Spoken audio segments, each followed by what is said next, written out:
It's pretty extraordinary that we, select group of human beings, because of whatever touched us at some point in our lives, are able to sit in a room and come together and actually talk about saving the planet. I mean, it's so almost extraterrestrial.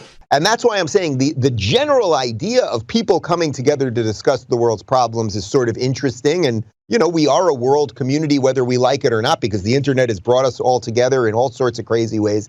But it's the goal of what these people want. You know, the other main thing that they're pushing at the World Economic Forum is they really want us all pushed towards that metaverse. They want us strapped in with those glasses, living in that Ready Player One. If your audience has not seen the movie or read the book, it was a Spielberg movie a couple years ago, but it's a book from the 80s, I think. They want us strapped in that digital world. And in essence, we are just the battery. Our carbon bodies are the battery for the digital world. You should also watch The Matrix. I was going to say, this is literally There's The a Matrix. whole bunch of stuff. Literally, we are just The Matrix. Yeah, wow, fair income. We're all Keanu Reeves now. Are you Neo? Are you Neo? But go to the original Matrix, and you can basically figure out what the World Economic Forum's trying to do to us. Well, yeah, it's quite bizarre. The World Economic Forum laid out some of those problems in its global risk report. It warns that COVID-19 and the war in Ukraine have thrust the global economy into different times. It says, quote, the resulting new economic era may be one of growing divergence between rich and poor countries and the first rollback of human development in decades. Just last week, the World Bank warned of a possible global recession. I imagine that will be one of the topics that they'll be talking about. I think you said it right. It's a creepy event. I mean, these are people that claim to be wanting transparency and openness, but as we discovered this week in our reporting earlier, they hide their own finances, both for the World Economic Forum and for the Klaus Schwab Foundation. It shouldn't be lost on people that this is a group based in Switzerland, which has the most restrictive banking rules, allowing for people, including criminal syndicates, to hide their wealth.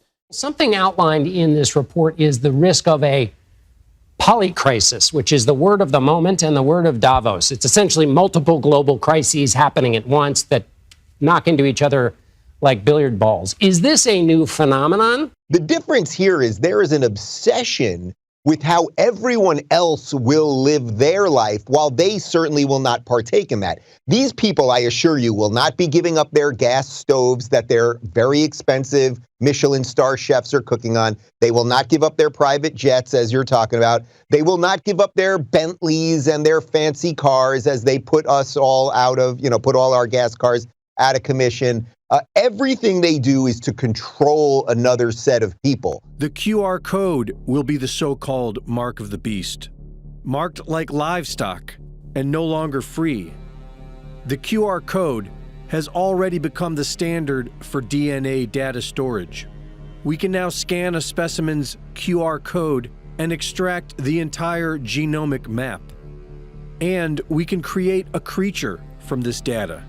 George Church of Nebula Genomics explains how his company has the ability to read ancient DNA, write, and edit it with CRISPR. We can read the woolly mammoth genome, which is pretty amazing. Yeah. These things have been extinct for a long time, but we can read this ancient DNA, and we can now write it, can edit the elephant genomes with CRISPR again, and we've done this. We've made 15 edits so far of bringing back extinct DNA. He said in a 2013 interview with Der Spiegel that DNA can be assembled into an embryo and planted inside of a human woman.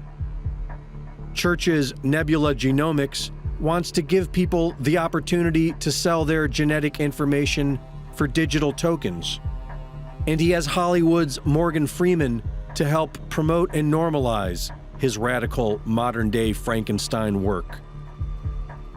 Stamping a human's DNA genome onto their mark is one thing, but in order to store a person's entire life onto a single QR code and have it utilized efficiently across the entire web, they are using the blockchain.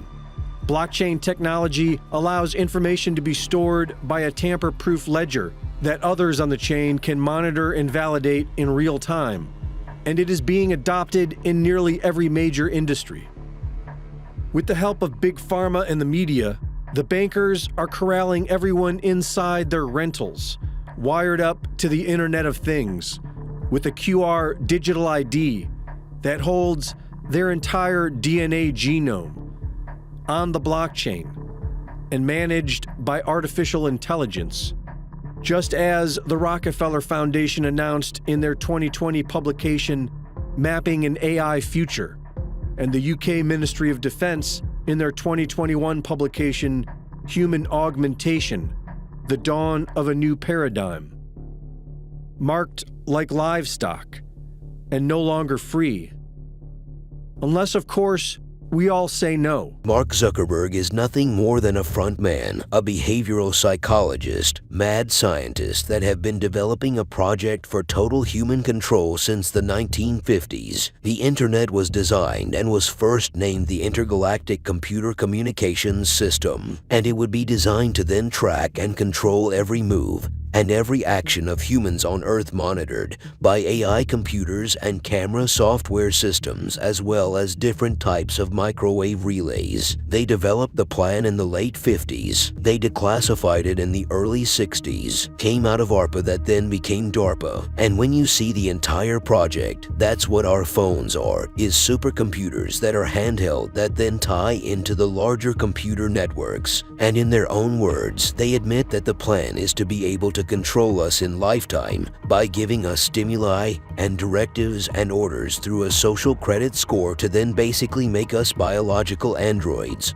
or robots. But to do that, they've got to get us to start giving up on our human biology. Women don't have babies vaginally half the time. Many women don't give their babies milk. Babies are raised in cribs, lowers their IQs, disconnects them from humans, makes them more sociopathic, more robotic. The entire project's aim is to make life so ugly, so horrible, to put us in environments so disgusting that we reject the third dimension and beg to have a chip put on our brains, a wire plugged into our gray matter VR goggles on our heads. And again, the message is, oh, this world's so ugly and horrible, this is your blanket. This is your pacifier. This is going to comfort you, not your mother, not your father. This artificial bag, this artificial universe we're going to throw over your head. And that's what you do when you capture enemy soldiers and you want to demoralize them. You put a bag over their head for a couple of days. You tie them up. You can find them in small spaces. And then now they've been broken down. They're ready to follow your orders. You're now under their control. This is all tactics that cults use. And the globalist mad scientist cult is the biggest and most powerful of them all. And they want to make human beings a commodity. They want to force us into the metaverse, make us go to court via Zoom, make people go to school via online quote learning. And then, oh, sorry, this class is only VR. We're not going to offer it in Zoom or in FaceTime or in Skype.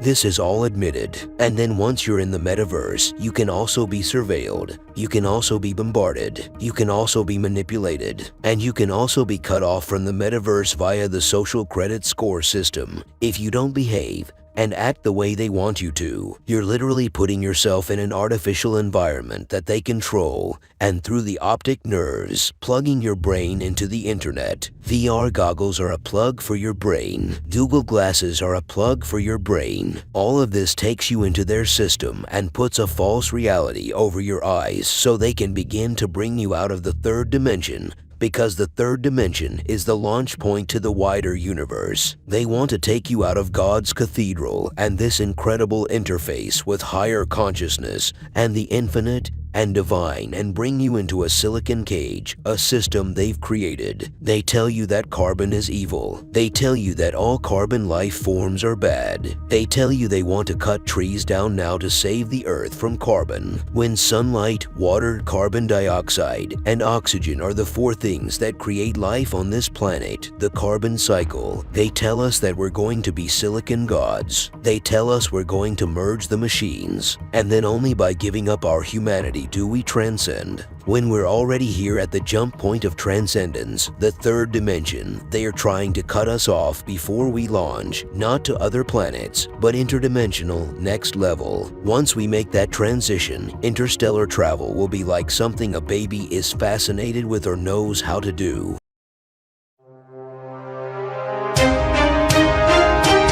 The national debt for World War II was $25 billion.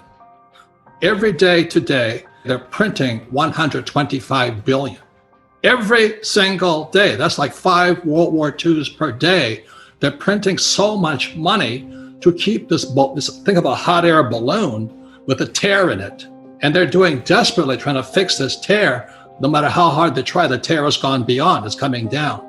So in financial terms, it's called our debt to GDP has now gone from 60 to 90 to 105, it's going to 120.